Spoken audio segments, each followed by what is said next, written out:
Offer में कोई बुरा नहीं है, बहुत बेहतरीन ऑफर है। थोड़ा वक्त तो दे दिया जाए सोचने का। देखो फकीरों की जुबान से जो बात निकल जाती है, लेकिन ज्यादा वक्त नहीं, 12 घंटा। सुबह तक अगर तुम आए तो मैं अपने वादे पर कायम हुआ, अगर सुबह तक नहीं आए तो फिर मैं अपनी बात वापस ले लूंगा। क्या करना क्या होगा? क्या आज रात दमिश्क के जामा मस्जिद में मैं यहीं आराम करूंगा, नमाज सुबह से कबल आ गया तो जन्नत तुम्हारे हवाले, वरना फिर मैं अपनी बात वापस लेकर चला जाऊंगा। आप आए, दमिश्क की जामा मस्जिद में नमाज मगरिब अदा की, जिक्र अस्कार अवाबीन से फारिग हुए, नवाफिल से फारिग हुए, जमीन खोला, जमीन से जौ की सूखी रोटी निकाली, अपने जानू पर रखा, 2 टुकड़ा जोर से तोड़ा तो 2 टुकड़े, आधे को पानी में भिगोया, खाने लगे, आधे को थैले में डाल दिया। नमाज मगरिब से फारिग होकर जिक्र अस्कार में मशगूल थे, इशा की अज़ान हुई, नमाज इशा पढ़े, बिस्तरे पर सो गए, मस्जिद के मुसल्ले पर सो गए। रात की पहली बार सोकर गुजारा, दूसरे पहर में बेदार हुए, गए वजू किया, जिक्र अस्कार में मशगूल है, तस्बीह में लग गया, अपने रब की बारगाह में इंतजाम की भीख तलब करने लगे, रो रो कर गिड़गिड़ा कर अपने रब से तलब कर रहे। आज दुनिया कहती है ना मैं कुछ नहीं मिलता रहा, हमें तो मांगने की सलीका ही आता नहीं है। ये वो दरबार है, एक बार जरा भीगे पलकों के साथ मांगे तो क्या कुछ नहीं मिलने वाला। इधर सोचो उधर पूरा हो गया, पहले कुर्बत तो बढ़ाए। रोज़े रसूल पर अभी जब हाजिरी मेरी हुई, इससे पहले वाले दिनों में, तो हुजूर के हाथ जो लोग जा चुके हैं वो बखूबी आशना है, देख रहे हैं कि जब भीड़ इस्तेहाम ज्यादा होता, 20,000 25,000 लोग एक वक्त सलाम पेश करने के लिए जाते हैं, तो 2-3 हिस्से में बांट दिया गया है। एक तो एकदम मेंबर की तरफ इकट्ठा दिया जाता है कि जहां उधर से सलाम पेश करके निकलते थे, भीड़ को कम करने के लिए। दूसरी जमात को फिर दूसरे हिस्से में, तीसरी जमात को तीसरे हिस्से, चौथे हिस्से में पुलिस वाले रहा करते हैं, वहां किसी का गुजर नहीं होता। पहले दिन गया, मुझे भी धक्का देकर दूसरे हिस्से में भेज दिया गया।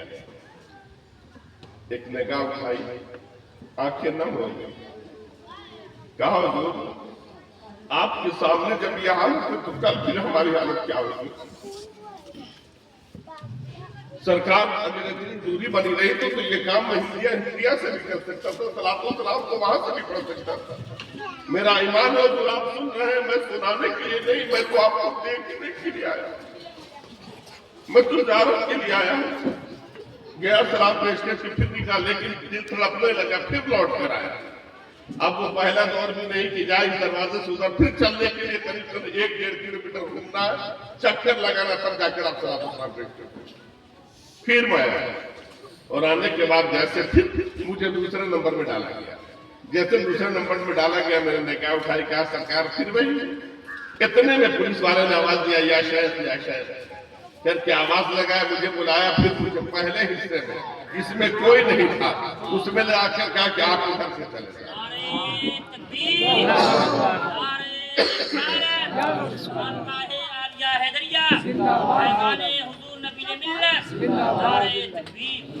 और अल्हम्दुलिल्लाह उसके बाद जब तक सलातो सलाम के लिए गया, हजरात गिरामी ऐसा हुआ, बेटे छोटे बेटे ने जिद किया कि सिर्फ आप चले जा रहे हैं, हमें ने क्या क्या तुम्हारे कांधे पर हाथ रख दे रहे तो उसको भी पहुंचा दिया जाएगा। और ऐसा ही किया, उसको पकड़ कर लेकर चले, हजरात गिरामी उसको भी साथ जाने दिया, लेकर चले गए। तो सिर्फ वहां दिल देखा जाता है, मांगने वालों की कमी नहीं है, सिर्फ दिल से, सच्चे दिल से जब आप वहां आवाज देंगे ना, तो वो तो सुनने के लिए मतलब तो मांगने वाला ही नजर नहीं आता। रियाजुल जन्नत में जाने की बात हुई, जब रियाजुल जन्नत में जाने लगा तो हजरात गिरामी वहां भी पहले था, पहले हज में जब गया था या दूसरे हज में जिस वक्त में गया था, सारा वक्त पहले हज में तो ज्यादातर वक्त मैं रियाजुल जन्नत, क्योंकि मुझे मालूम नहीं था कि हम सुन्नियों की जन्नत हुजूर के कदमों में, पहले नहीं मालूम था, लिहाजा मैं तो यही समझ रहा था, उत्तर दक्षिण के हिसाब से हम समझ रहे थे कि हुजूर क्या पायती जाने में रियाजुल जन्नत है, लिहाजा उधर रहता था, सारा वक्त मैं उधर लगा रहा था। لیکن باپ کو جب پتہ چلا کہ نہیں حضور کیا پاسی جانب تو باب جبریل کی طرف سے، تو میں ادھر رہنے لگا، لیکن 2-3 وقت ریاض الجنہ میں جا کے نماز پڑھ لیا کرتا۔ لیکن اب یہ کہ ایک حاجی یا ایک عمرہ کرنے والا اگر جاتا ہے تو صرف ایک بار ریاض الجنہ میں جا سکتا ہے، اور پہلے ریاض الجنہ میں حضور کے ممبر اور حضور کے روضے کے درمیان جو جگہ تھی، اب اس کو دھوکہ دینے کی خاطر کافی دور میں گھیر دیا گیا ہے۔ جو جان رہے ہیں وہ تو چلے جاتے، جو نہیں جانتے بیچارے خوش ہو کر چلے آتے ہیں، میں بھی ریاض الجنہ میں گیا۔ ایک ہی قسم کا قالین لگا دیا گیا ہے۔ ذات گرامی لہٰذا جب بھی میری باری آئی